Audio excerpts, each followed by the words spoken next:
125 நாட்கள் வேலை திட்டத்தோட மொத்த தொகையிலிருந்து தமிழ்நாடு அரசுக்கு 4.9% மட்டுமே ஒதுக்கப்பட்டிருக்கிறதா அன்புமணி சொல்லியிருக்காரு. அவரோட அறிக்கையில இந்த திட்டத்துக்கு மொத்தமா 95,692 கோடி ஒதுக்கப்பட்டிருக்கு. இதுல தமிழ்நாட்டுக்கு 3,923 கோடி மட்டுமே ஒதுக்கீடு செய்யப்பட்டிருக்கு. எம்எல்ஏ பல்லவி புறக்கணிக்கப்பட்டாங்களா அப்படின்ற செய்தி தான் இப்ப சோசியல் மீடியால ரொம்பவே வைரல் ஆயிட்டு இருக்கு. சென்னை திருவிக நகர் தொகுதியில உருதுப்பள்ளி புதிய கட்டிட திறப்பு விழாவில் குத்துவிளக்கேற்றி துவக்கி வச்சதுக்கு அப்புறமா தாவேகா எம்எல்ஏ பல்லவி கை நீட்டியும் மெழுகுவர்த்திய மேயர் பிரியா வழங்க மறுத்திருக்காங்க. அப்போ முகம் மாறி கோபமா வெளியேறினாங்க பல்லவி அப்படின்ற வீடியோ இப்போ ரொம்பவே ஸ்ப்ரெட் ஆயிட்டு இருக்கு அப்படின்னே சொல்லலாம். எதனால இப்படி ஆச்சு அப்படின்னு கேட்கும்போது ஃபர்ஸ்ட் மேயர், அதுக்கப்புறம் ஆணையர், அதுக்கப்புறம் தான் எம்எல்ஏ அப்படின்ற ஒரு பேட்டியை கொடுத்ததா இப்போ மேயர் பேசியிருக்காங்க. இது ரொம்பவே தமிழக பாஜகவுடன் நிலவர பரபரப்புக்கு மத்தியில புதிய கட்சி தொடங்க இருக்கிறதா அண்ணாமலை தெரிவிச்சிருக்காரு. செய்தியாளர்கள் கிட்ட பேசின அவரு முதற்கட்டமா ஒரு இயக்கத்தை தொடங்க இருக்கிறேன், அதன் நிர்வாகிகளுக்கு 1.5 வருடங்கள் அரசியல் பயிற்சி அளிப்பேன், அதுக்கப்புறமா புதிய கட்சியை தொடங்க முடிவெடுத்திருக்கேன் அப்படின்னு சொன்னாரு. இது தொடர்பா ஜூன் 5ஆம் தேதி செய்தியாளர்களை சந்தித்து என்னோட நிலைப்பாட்டை அறிவிப்பேன் அப்படின்னு சொல்லியிருக்கிறாரு. தமிழக வெற்றி கழகம் எந்த ஒரு பணமுமே கொடுக்காம தான் தேர்தலில் வெற்றி பெற்றாங்க அப்படின்னு சொல்லப்பட்ட ஒரு தருணத்துலதான் சேலம் மேற்கு டிவிகே எம்எல்ஏ லட்சுமணன் வாக்காளர்களுக்கு 2000 ரூபாய் கொடுத்தே நாங்க வின் பண்ணோம் அப்படின்னு சொல்லிருக்கிறது ரொம்ப பெரிய விஷயமா இப்ப பார்க்கப்பட்டு இருக்கு. ஓமலூர் டிவிகே வேட்பாளர் அதியமான் பேசினது இப்போ சர்ச்சையை ஏற்படுத்தியிருக்கு. தேர்தலில் யாருக்குமே நாங்க பணம் கொடுக்கல, ஆனா டிவிகே வின் பண்ணிட்டோம் அப்படின்னு திருச்சியில சிஎம் விஜய் ஏற்கனவே பேசியிருந்தாரு. ஆனா அந்த கட்சியோட வேட்பாளரே சொன்ன இந்த ஒப்புதல் வாக்குமூலத்தால தாவேகா ரொம்ப பெரிய விமர்சனத்துக்கு ஆளாகி இருக்கு அப்படின்னே சொல்லலாம். ஜூன் 7ஆம் தேதி ஆயிரக்கணக்கான விசிகாவினருடன் பனையூர் பாபு திமுகவில் இணைய இருக்கிறதா அறிவாலய வட்டாரங்களிலிருந்து செய்தி ஒன்று வெளியாயிருக்கு. தாவேகா அமைச்சரவையில விசிகா இடம் பெற்றதற்கு எதிர்ப்பு தெரிவிச்சு அந்த கட்சியிலிருந்து அவர் விலகினார். இந்த நிலையில திமுக தலைமையினோட அழைப்பை ஏற்று அக்கட்சியில ஐக்கியமாக இருக்கிறதா தகவல் ஒன்று வெளில வந்திருக்கு. அப்படி இணைஞ்சா மாவட்ட செயலாளர் பொறுப்பு அவருக்கு வழங்கப்படலாம் அப்படின்னு சொல்லப்பட்டிருக்கு. காங்கிரஸ் கட்சிக்கு ராஜ்யசபா சீட் ஒதுக்கீடு செய்யப்பட்டிருக்கிறதா தாவேகா தலைவர் விஜய் இப்ப அனௌன்ஸ்மெண்ட் பண்ணியிருக்காரு. வர 18ஆம் தேதி ராஜ்யசபா தேர்தல் நடைபெற இருக்க நிலையில இந்த அறிவிப்பு இப்ப வெளியாக இருக்கு. CV சண்முகம் ராஜினாமாவை தொடர்ந்து காலியான இடத்துக்கு தேர்தலும் அறிவிக்கப்பட்டிருக்கு.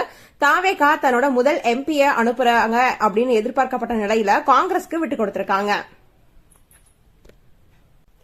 பண மோசடி வழக்குல தூத்துக்குடி ஏரல் நகர தாவேகா செயலாளர் ராஜாவா கைது செய்யப்பட்டிருக்காங்க. வங்கியில அடமானம் வைத்த சொத்தை மீட்கிறதுக்காக பாபு அப்படின்றவர்கிட்ட 72 லட்சம் கடனா வாங்கியிருக்கிறதா கூறப்பட்டு இருக்கு. இந்த நிலையில கடனை திருப்ப செலுத்தாத காரணத்தினால ராஜா அவங்களோட மனைவி 2 பேர் மீதும் போலீஸ் நடவடிக்கை எடுத்திருக்காங்களாம்.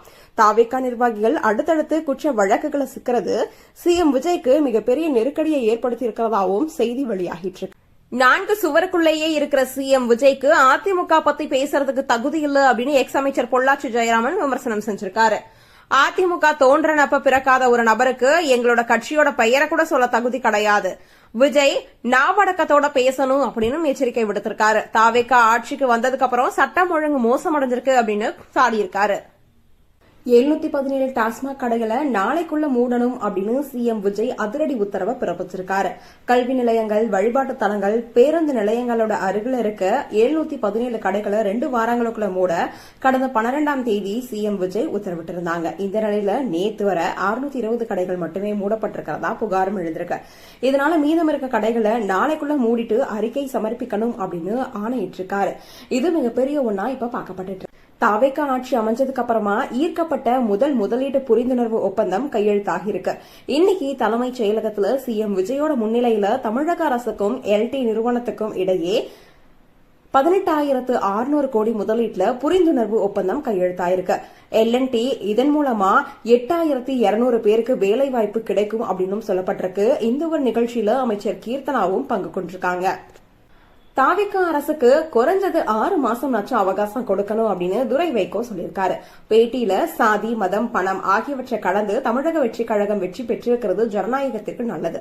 தமிழகத்தோட புதிய நம்பிக்கையா சிஎம் விஜய் இருக்காரு அப்படின்னு சொல்லியிருக்காரு.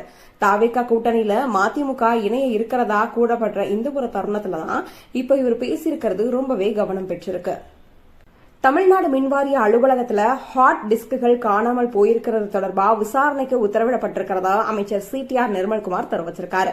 பேட்டியில கடந்த மாதம் சிலரை சஸ்பெண்ட் செஞ்சதுக்கு அப்புறமா இந்த சம்பவம் நடந்திருக்கு. ஒப்பந்த தொழிலாளர்கள் தொடர்பான ஆவணங்களும் அந்த ஹார்ட் டிஸ்க்ல இருக்கு அப்படின்னு சொல்லப்பட்டிருக்கு. தரவுகளை மீட்டெடுக்கிற நடவடிக்கைகள் மேற்கொள்ளப்பட்டிருக்கிறதாவும் சொல்லியிருக்காங்க. கோடை விடுமுறைக்கு பிறகு பள்ளிகள் திறக்கப்பட்டிருக்க நிலையில மாணவர்களுக்கு CM விஜய் வாழ்த்து சொல்லியிருக்காரு. தன்னோட எக்ஸ்பதிவுல இந்த கல்வியாண்டோட முதல் நாளை புதிய நம்பிக்கையோட தொடங்கும் என் அன்பிற்குரிய மாணவர் செல்வங்களுக்கு மனமார்ந்த வாழ்த்துக்கள் அப்படின்னு பதிவிட்டிருக்காரு. அது மட்டும் இல்லாம கல்விதான் உங்களோட எதிர்காலத்தை ஒளிமயமாக்கும் சக்தி, உயரிய கனவுகளை வளர்த்துக் கொள்ளுங்கள் அப்படின்ற அறிவுரையையும் இப்ப வழங்கியிருக்காரு.